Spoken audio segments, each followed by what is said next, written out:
Saudari serta para suster juga anak-anak yang terkasih, kita memasuki Tri Hari Suci, yakni Kamis Putih dan besok Jumat Agung serta malam Paskah atau Vigili Paskah, dan puncaknya adalah Minggu Paskah kebangkitan Tuhan kita Yesus Kristus. Kalau boleh sedikit memberikan informasi, ya sebenarnya terjemahan Kamis Putih itu ya tidak tepat ya. Kalau Kamis Putih kan berarti ya White Thursday yang Kamis Putih, tapi sebenarnya kan ya ini sekedar informasi saja supaya kita punya sedikit pengetahuan. Sebenarnya kan istilahnya Maundy Thursday ya, Maundy MAUNDY, Maundy Thursday. Jadi Maundy itu dari kata sebenarnya mandatum ya, mandatum. Anda pasti pernah mendengar kata mandat ya. Lah mandatum itu kan penggalan dari sebenarnya kalimat ini, mandatum novum do nobis.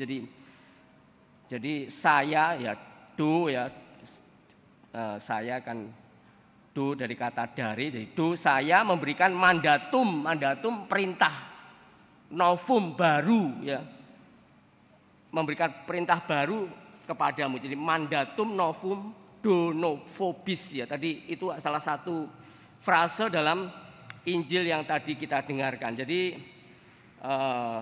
ya tepatnya adalah Maundy Thursday. Karena dalam Maundy Thursday atau ya Kamis, di mana dalam perjamuan terakhir Yesus memberikan perintah ya kan, mandat ya kan. Ya apa tadi? Dan perintah itu bukan perintah biasa, tapi perintah baru ya. Lah kebaruan perintah itu apa ya? Secara jelas ya saya kira kita bisa melihatnya bahwa Yesus pada Maundy Thursday atau Kamis Putih ini menetapkan Ekaristi ya, menetapkan Ekaristi. Jadi kalau dalam perjanjian lama tadi sebagaimana tadi dikatakan dalam kitab Keluaran ya kan, jadi bangsa Israel kan juga merayakan Paskah kan. Paskah bagi bangsa Israel adalah ya pembebasan mereka atau orang Israel dari perbudakan Mesir ya kan. Dan tiap rumah yang dibubui oleh darah anak domba akan dilalui Paskah ya. Paskah artinya kan lewat, Paskah Tuhan lewat, akan dilalui. Tetapi dalam perjanjian baru ya yang dikurbankan bukan darah anak domba tetapi ya Yesus sendiri. Nah, inilah saya kira kebaruan dari perintah. Jadi ya mandatum novum ya kan. Novum baru, mandatum perintah baru ya kan. Maka Kamis Putih seperti tadi dikatakan dalam pengantar bukanlah sebuah perjamuan yang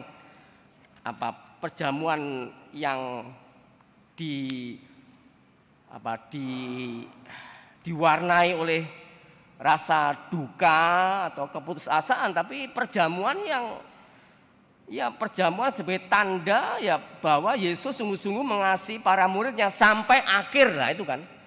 Nah, sampai akhir itu ya karena pada Kamis Putih atau dalam perjamuan terakhir Yesus menetapkan Ekaristi, maka ya tanda kasih Yesus itu masih bisa dialami oleh gerejanya, oleh kita semua lewat Ekaristi. Nah, memang untuk sampai pada pengalaman bahwa Ekaristi itu pemberian diri Yesus yang ingin sungguh selalu dekat dengan kita, maka ya itu memang Ekaristi memang harus dipersiapkan ya kan, sebagaimana juga dalam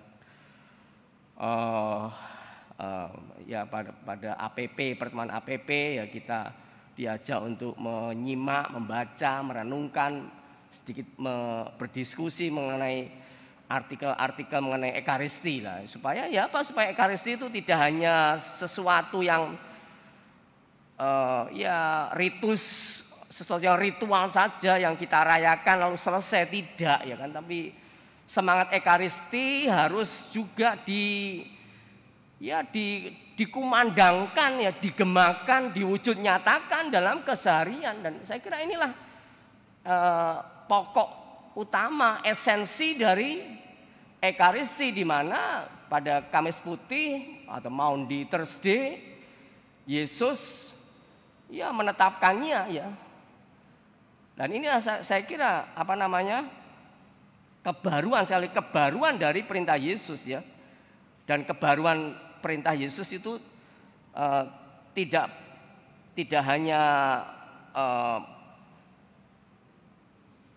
dibatasi oleh waktu, tetapi sampai pada akhir zaman ya kan, sampai pada akhir zaman. Karena tadi dalam bacaan kepada surat di Korintus yang juga mengenai teks Ekaristi tadi juga dikatakan kan, sebab setiap kali kamu makan roti dan minum dari cawan ini ya kan, merayakan Ekaristi ya kan, kamu mewartakan wafat Tuhan. Jadi dalam Ekaristi sebenarnya kita juga mengenangkan, mewartakan wafat Yesus Tuhan sampai Ia datang ya. Jadi Ekaristi yang ditetapkan Yesus itu melampaui batas waktu ya, dan ya seperti itu sampai, artinya sampai nanti ya, eskatologi, sesuatu yang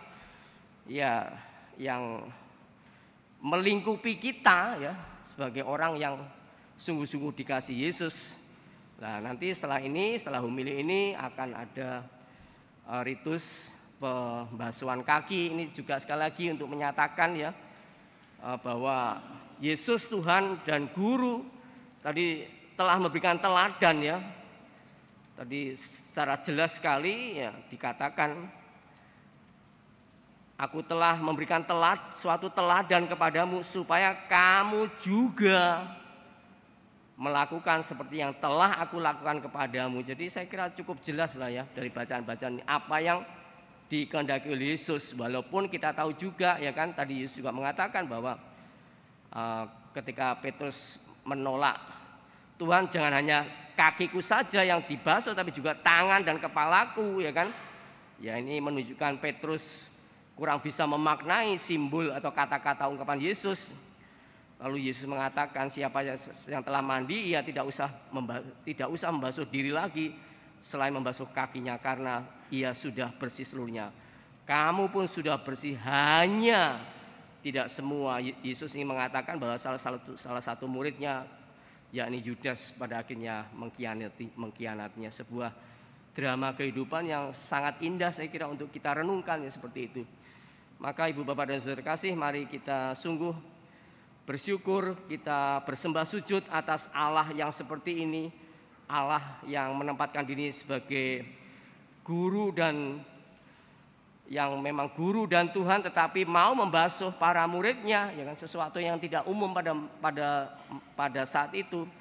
Dan kita pun diamanatkan, kita pun diminta ya kan, kita dipanggil juga untuk melakukan hal yang sama, yakni juga mau melayani satu sama lain. Saya kira inilah esensi atau hal yang pokok, yang utama, yang mendasar dari